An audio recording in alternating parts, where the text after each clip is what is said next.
I could start my story in several different places. I could start when I was 8 years old and thought I had become a Christian. I could start when I was in high school or college and had to continuously persuade myself that I was a Christian. But I think the best way to start my story is in a small hospital room in Lexington, Kentucky, where we didn't know if my dad was going to make it or not. Things didn't look good. He had been sick so much prior to that moment. There were days where we thought that was the end. There were days that we thought he was going to be better and everything would be fine, until he finally passed away.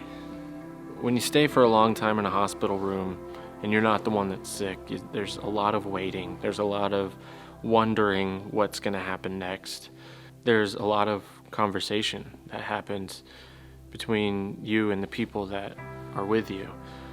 One of the topics that came up when I was talking with my mom was about Dad's last sermon. At the time, we didn't know it was going to be his last sermon, but Mom talked about how powerful it was, and she actually even said it was one of the best sermons she's ever heard. Dad had been sick a lot before that day, and I think at the time he was even having to sit when he was preaching, and he just didn't have much strength left in him. But the way my mom put it, it was like, it was a miracle. Just how much power he had when he began to preach. In his voice, you can hear a strength, you can hear the passion flowing through him. And this was a man who was just weak from sickness and was hours, I think, from going to the hospital because he was so sick. Dad always uploaded his sermons onto sermon audio, where people around the world could listen to his sermons and learn from them. And we had learned that obviously the last sermon hadn't been uploaded to sermon audio, and I was going to do that. I was in the hospital room, had internet connection and everything. I got the file for it. I listened to a couple of seconds of it and realized that the recording was off. There was some kind of setting on the recording that just made it sound kind of strange, like there were no breaths in between. And so I kind of got frustrated with it, thought about uploading it, and then decided, no, I'm just going to save it and not worry about it. And so I just put it on my desktop somewhere and didn't even think about it for several weeks after that. Something that will stick with me forever is seeing how my father handled himself in the hospital in the worst of times. My brother put it best when he was speaking at his funeral, that I think he said that Dad finished his race sprinting. And there's no better way to describe that. I remember the nurses were putting in IVs, central lines, things like that, and Dad would barely wince. But one time he looked up at one of the nurses who was trying to do a procedure that he couldn't be asleep for, and he just looked at him and said, you know, I was about your age when God saved me. And I mean, he's going through this painful, traumatic situation, and one person after another, he's telling them how God saved him. And, you know, I had seen my dad witness to people all the time, but not to this ferocity, not to this degree. He knew I needed to hear that too. And he was witnessing to me as much as he was witnessing to those people in the hospital. On April 29th, 2016, my dad passed away. Over the next few days, just pounded with grief, mixed with conviction, mixed with desperate feeling, a need to be saved, a need for redemption, all mixed in together. I was in prayer more than I think I ever had been previously, and just asking God to show me a way, show me something, show me how. I understood what it meant to be saved. I understood what it meant to be a Christian. I understood the process, if you will, but I didn't understand how to get there. I didn't understand what did it mean to truly have faith. Yeah, I believe in Jesus. I believe in all the things that he's done. I get it. I don't understand at what point do I have faith and I'm saved?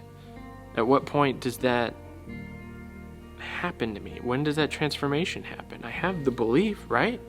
I'm saved. But I knew I wasn't. So what was I missing? So what I prayed for an answer. I prayed, God, I need an answer. I need you to show me, what am I missing? What am I not seeing that my Father saw, that other people I know have seen? They believed, they have faith, they're confident in their salvation. Where's my confidence? Where's my salvation? My father, for his funeral, wanted the gospel to be preached. That's what he had always said, I think, to my mom. And my brother spoke, Michael Durham spoke, Rob Pelkey spoke, and then Paul Washer spoke. And I kind of thought in my head, well, okay, there's these group of men who know God, who are about to preach. As the lineup went, it would be Paul Washer, who would simply preach the gospel to the crowd that was there for Dad's funeral. Many people have been saved under his teaching.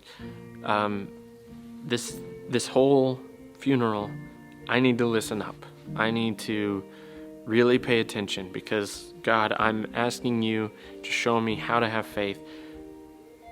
If I don't get it from this, then I'm not going to get it. The preachers spoke. They sat down, spoke, sat down, spoke, and we dismissed.